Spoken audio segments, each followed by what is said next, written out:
As doações para a reconstrução da Catedral Notre-Dame chegaram a 600 bilhões de euros, cerca de 2,6 bilhões de reais. Em contrapartida, o Museu Nacional arrecadou apenas 977 mil reais, após o incêndio que destruiu o prédio histórico em setembro de 2018. Por que o Brasil nós não damos valor a museus e a nossa história? Para falar sobre o assunto, recebemos hoje a mestre em Antropologia Social, Andréa Bueno Buoro. Olá, eu sou Joel Scala, seja bem-vindo. Está começando o Observatório do Terceiro Setor, o Olhar da Cidadania.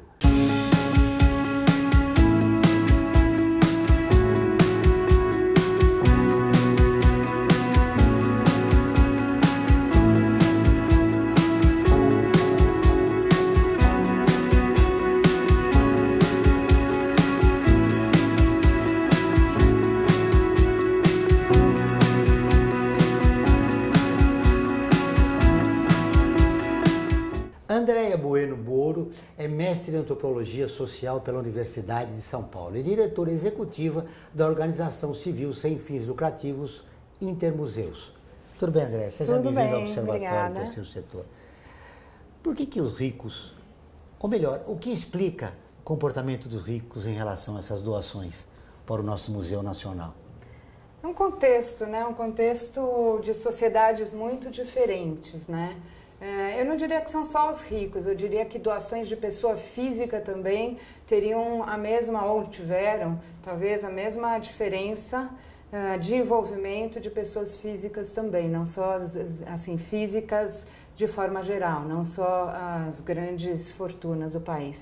São culturas totalmente diferentes que não valorizam, no caso da brasileira, valorizam muito pouco a sua história, os seus ativos, está muito voltada para o norte, muito voltada para fora, quando a gente vê muito ao contrário, né, nos países, sobretudo nos países que têm uma tradição ocidental de longa data, enfim, centenárias e que valorizam e vivem, inclusive, né, muito da sua história, né. A gente viu uma coisa muito curiosa, era um dado que eu não tinha, que a Notre-Dame recebe 3 vezes mais turistas do que o Brasil durante um ano.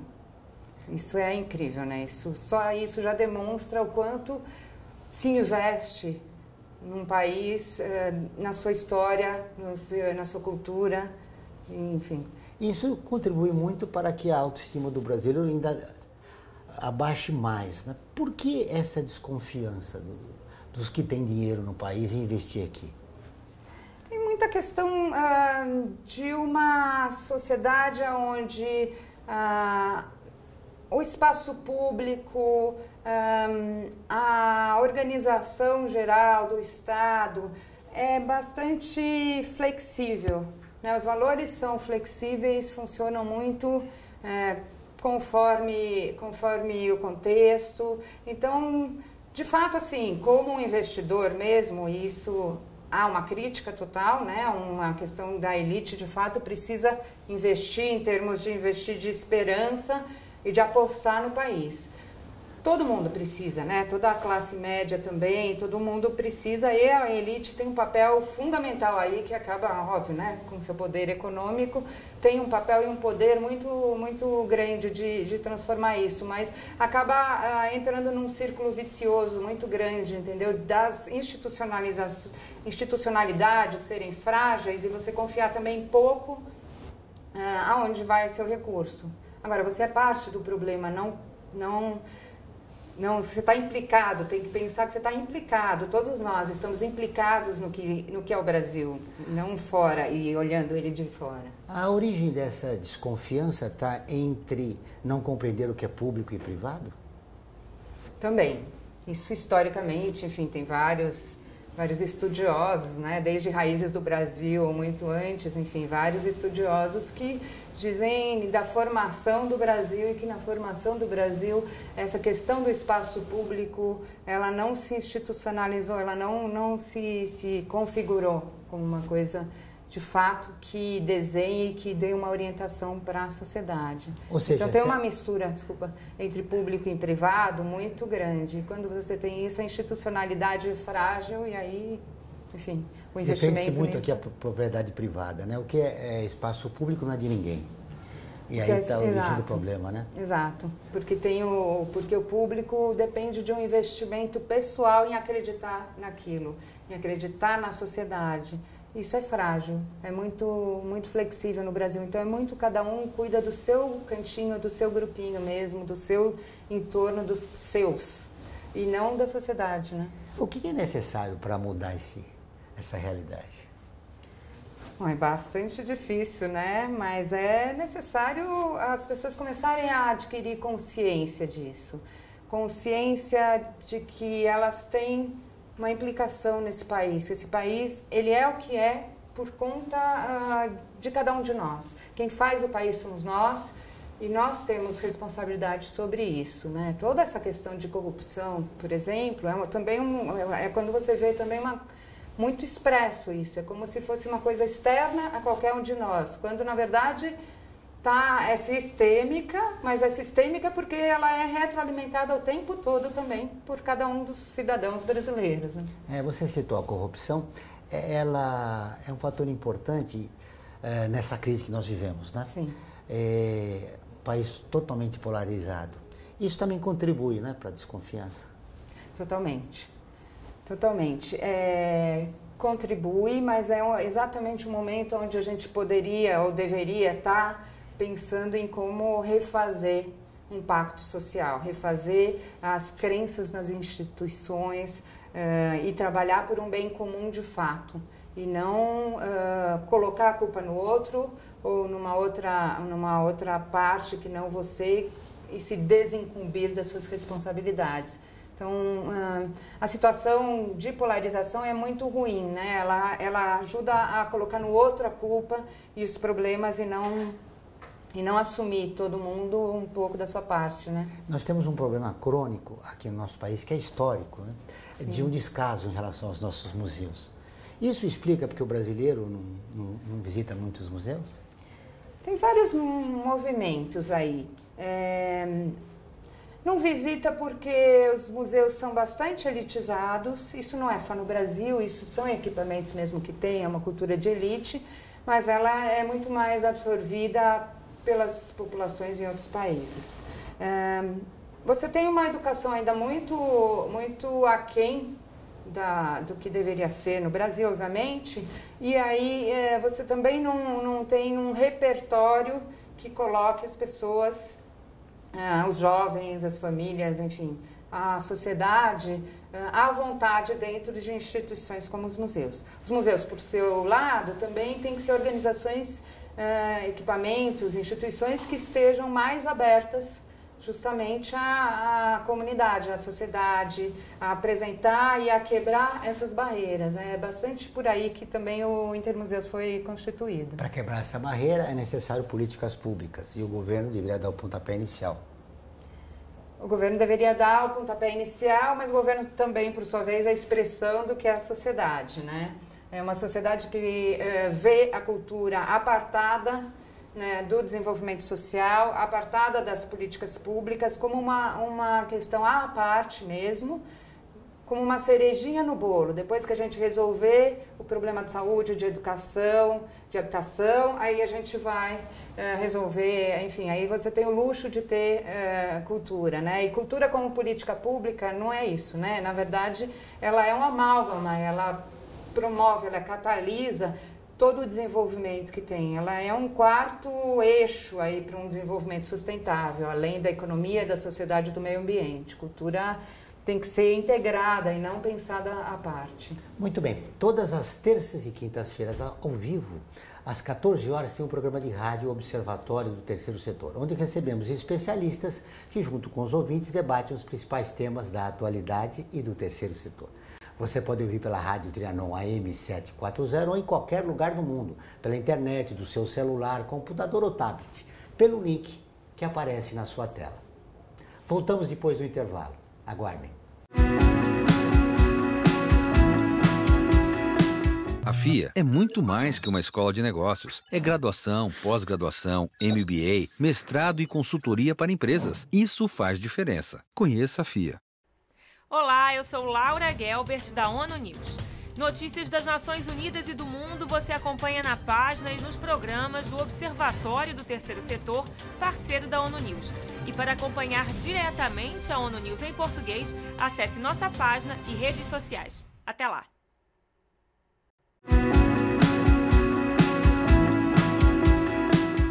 Voltamos com o Observatório do Terceiro Setor. E agora, vamos para o quadro.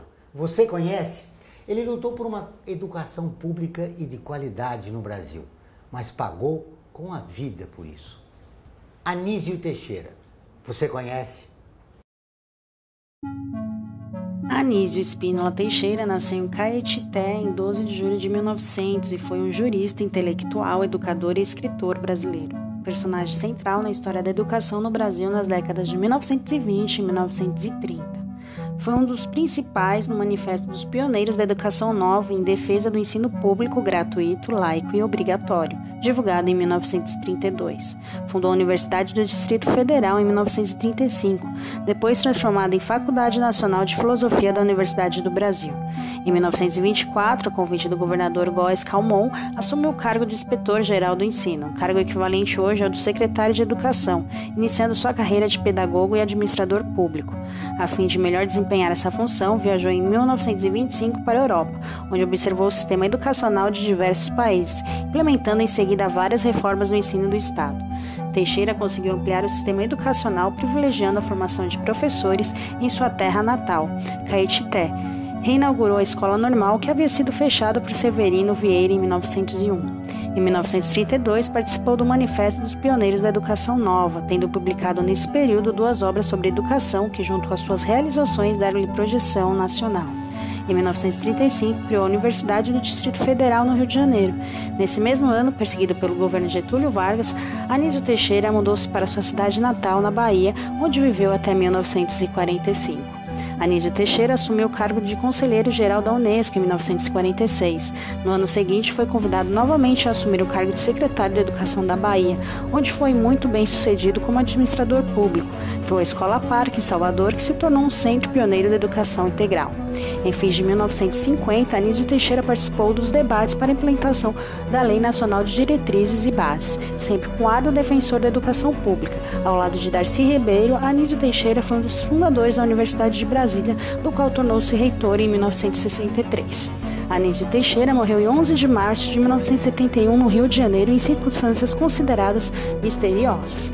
Seu corpo foi achado no elevador na Avenida Rui Barbosa, no Rio de Janeiro, depois de ficar desaparecido, e a família ter sido avisada por militares que Anísio tinha sido detido. Apesar do laudo de morte acidental, a suspeita de que tenha sido vítima das forças de repressão do governo do general Emílio Garrastazu Médici. Anísio Teixeira sempre lutou por uma educação de qualidade e gratuita para todos. Sou contra a educação como processo exclusivo de formação de uma elite, mantendo a grande maioria da população em estado de analfabetismo e ignorância. Mesmo pagando com a vida por sua luta por um longo tempo, Anísio caiu no esquecimento. Mas com o fim da ditadura militar, aos poucos sua história foi sendo resgatada. Em 1º de outubro de 1993, da cédula de 1.000 cruzeiros reais, lembrou o grande educador, que ficou em vigor até julho de 1994, quando foi substituída pelo real. O ano de seu centenário de nascimento, em 2000, foi marcado por diversas homenagens. Muitas entidades educacionais ou pedagógicas realizaram eventos em comemoração. O dia 12 de julho, em sua memória, é feriado municipal em Caetité, sua cidade natal. Ele foi um pioneiro na luta por uma educação pública no país. Mas como todos os brasileiros que têm uma visão crítica, foi incompreendido, né?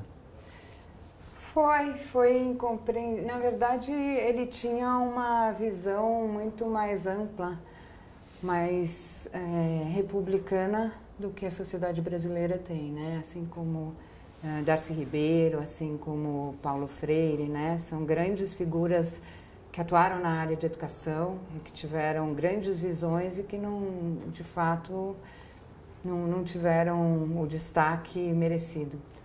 E, enfim, conseguiram mudar alguma coisa no nosso país através da educação, né? No caso da Darcy Ribeiro, criou lá a Universidade de Brasília, entre outras iniciativas, né?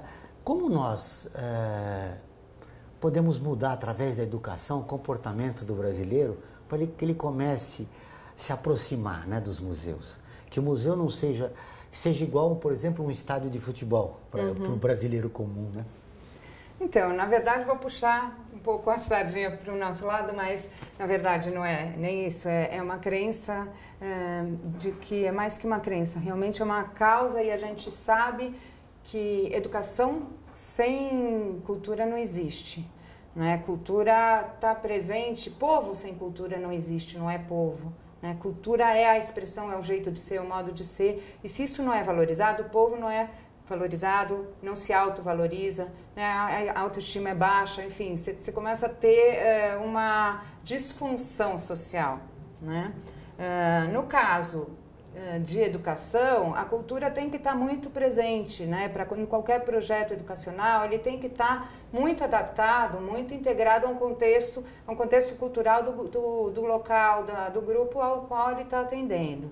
Isso é um ponto. Outro ponto, então a cultura é intrínseca, tem que ser intrínseca, respeitando exatamente qual é o grupo que se está trabalhando em cada ponto do país, enfim, em cada escola, em cada distrito escolar, etc.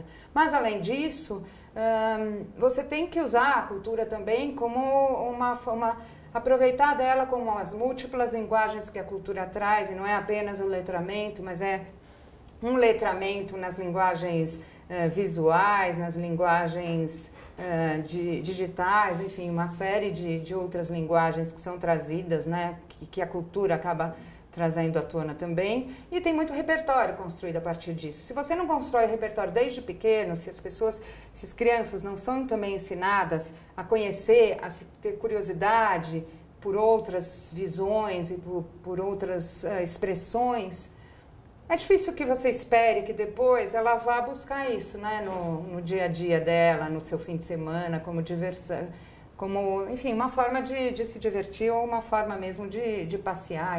Quer dizer, o desafio lançado é para as novas gerações. Nós temos que começar agora, porque as novas gerações têm uma visão diferente dos nossos museus, né?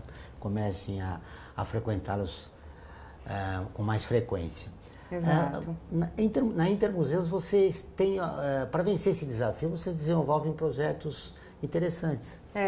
A gente tem vários tipos de projetos que a gente desenvolve no Intermuseu justamente nesse sentido de promover a cultura e integrá-la no território, no contexto social onde estão os equipamentos, as expressões culturais e no que ela pode ajudar a integrar as várias dimensões, dimensão social, educação, né, todas as dimensões em que ela está acontecendo, né?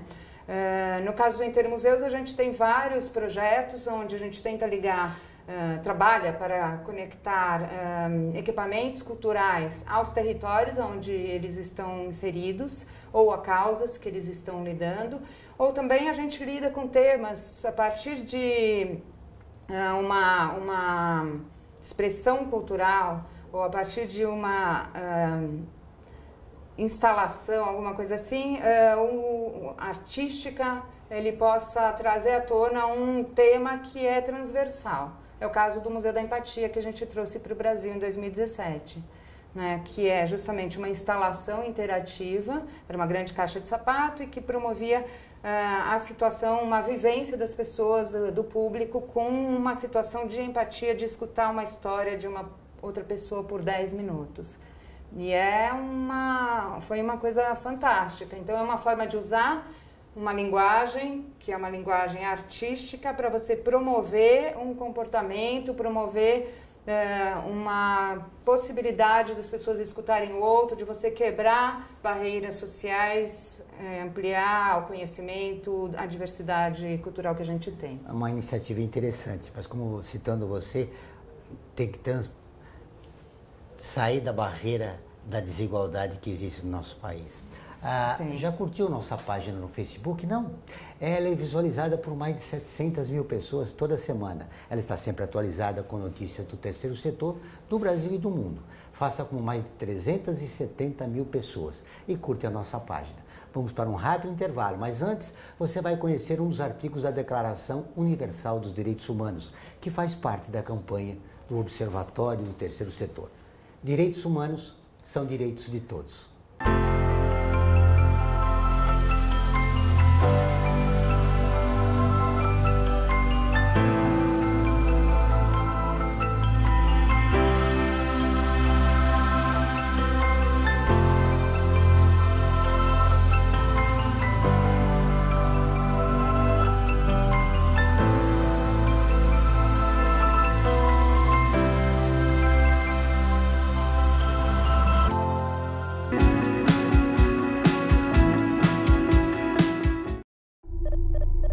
internacionalizar a economia afeta o seu emprego? Para onde vai o Brasil? Ter opinião sem análise é só repetição, repetição, repetição, repetição, repetição, repetição, repetição, repetição, repetição. Informação é importante, análise é fundamental. Le Monde Diplomatique Brasil, independente e crítico.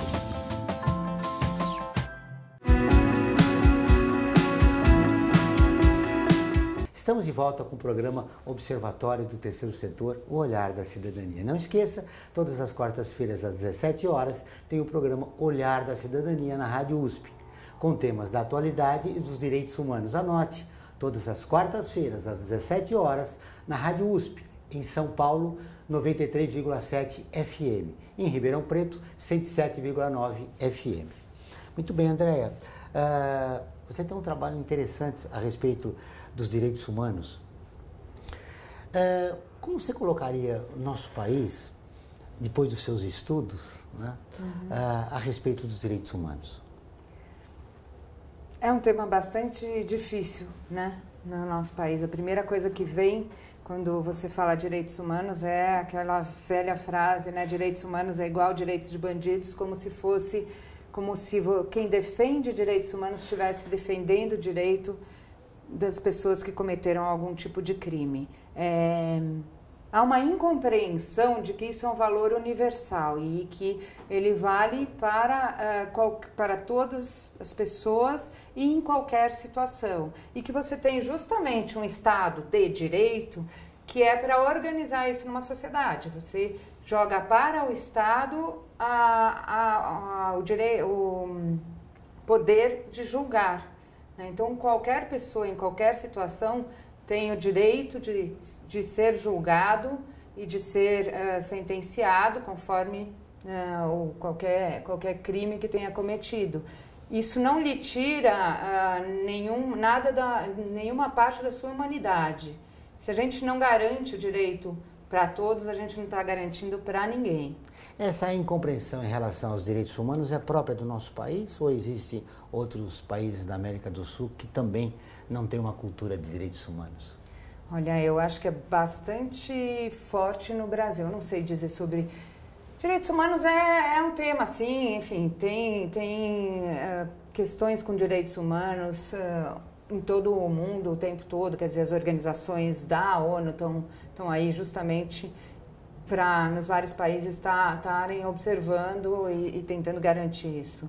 No nosso país ficou uma questão cultural, né, uma reação aos direitos humanos, então tem uma especificidade nossa, que é muito complicada, né? Eu acho que tem muito a ver com essa questão do público e do privado, né? As pessoas não conseguem enxergar um espaço público republicano, organizado, onde todo mundo tem o mesmo valor e o direito de ser tratado da mesma forma, né? Então, você tem mesmo uma questão da cultura nacional que dá uma especificidade para a forma como isso é enxergado. E aí, quando você leva isso para a dimensão individual, é lógico, né? Você vai, então, pensar que você, individualmente, vai julgar uma pessoa por algum delito que ela cometeu e você transporta isso para o Estado, como se o Estado tivesse o papel de um indivíduo que também devesse individualmente individualizar um julgamento, né? Quando o papel do Estado justamente é o de regulação. A violação de direitos humanos no nosso país atinge sobretudo as mulheres e os negros. Sim. Que políticas públicas seriam importantes para a gente corrigir isso? E, claro, nós somos permeados pela desigualdade também, né? É importante ressaltar isso. Sim. Num contexto de desigualdade, como a gente tem no Brasil, quer dizer, um dos campeões, desde sempre, né, dos campeões de desigualdade no mundo, é muito difícil realmente você não discriminar, né, grupos, por exemplo, né? E a herança escravagista da sociedade brasileira é muito grande, muito forte, né? É uma escravidão que, na verdade, segue sendo, né? Mesmo após a abolição da escravidão, né? Da escravatura. Então, sim, as classes negras as classes pobres, desculpa, são em grande parte de população negra ou descendentes de negros. Isso é uma questão super séria e é uma questão que só dá para enfrentar com políticas propositivas e positivas de compensação em determinados momentos. São a questão das cotas, questões de políticas que privilegiem em algum momento uma classe social e, na verdade, um grupo muito específico dentro dessa classe, que é a população negra, para que ela tenha as mesmas oportunidades que o resto da população. A mesma coisa com mulheres, quer dizer, de uma forma diferente, é uma sociedade também que é muito machista, também tem uma herança muito machista. E a gente está vendo os movimentos feministas hoje estão bastante mais arraigados e trazendo muito mais o tema nas ruas o tempo todo. As meninas, as jovens hoje têm uma perspectiva e uma briga muito grande pelos direitos. E aí não só os seus direitos, mas os direitos especificamente, por exemplo, das mulheres negras é muito mais complicado, muito mais sério de ser tratado, importante do que, enfim, todos os outros, mas a questão dos direitos das mulheres é também um tema bastante importante de ser trabalhado no Brasil. Muito bem. Pela sua fala, a gente evidencia uma contradição que existe no país. Uma Constituição Cidadã, de 1988, do século passado, e a cada minuto uma violação de direitos humanos no país. Exato. Como é que nós mudamos esta realidade?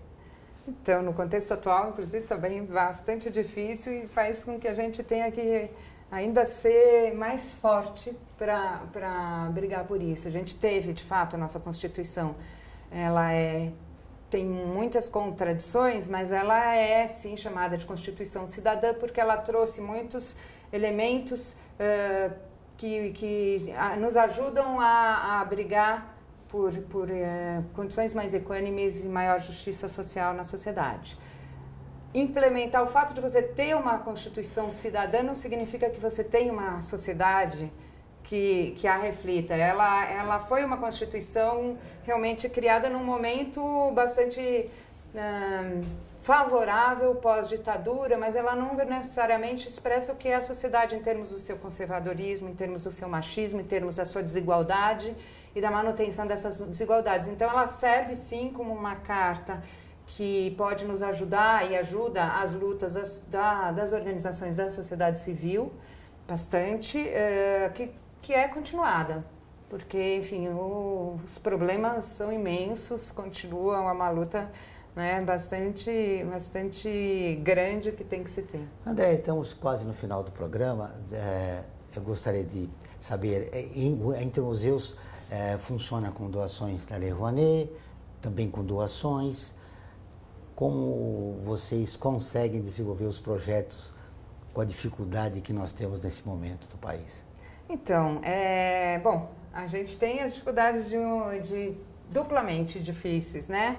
Dificuldade das organizações da sociedade civil, de uma forma geral, do terceiro setor, e dificuldade das organizações da sociedade civil na área de cultura. Né? Além de ter um tema museus, né, que é um tema Exato. elitista. Um tema suposto elitista, mas justamente a gente está trabalhando para trazer essa perspectiva da sociomuseologia, quebrar mais isso. A Lei Rouanet é um dispositivo que existe, enfim, acaba sendo muito uma armadilha para a área da cultura, mas é uma forma também de financiamento que ela é bastante transparente, tem muitos problemas e a gente deveria sim pensar em outras formas de políticas públicas. Quem está vendo a sua entrevista e fala, olha, eu quero contribuir com o Intermuseus, que deve fazer o quê? Entrar em contato com a gente no Facebook, você tem a página Intermuseus, entre em contato com a gente, que aí a gente recebe contribuições individuais. Para finalizar nosso programa, rapidamente, com o atual governo, você teme que os avanços que a gente conseguiu em relação aos direitos humanos continuem? Temo, mas eu acho que a gente tem aí uma sociedade organizada forte, uma sociedade civil forte e que tem um trabalho grande que já vem sendo feito, que tem que fazer, tem que continuar. propositivamente, né? Não só reativamente. Eu acho que tem aí um mundo que a gente tem que trabalhar por ele. Obrigado pela entrevista, foi um prazer conhecê-la, André. Obrigada, é sempre uma oportunidade. O Observatório do Terceiro Setor fica por aqui.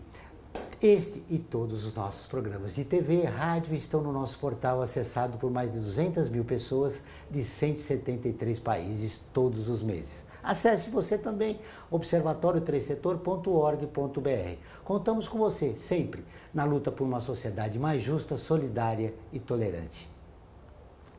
Até o próximo programa.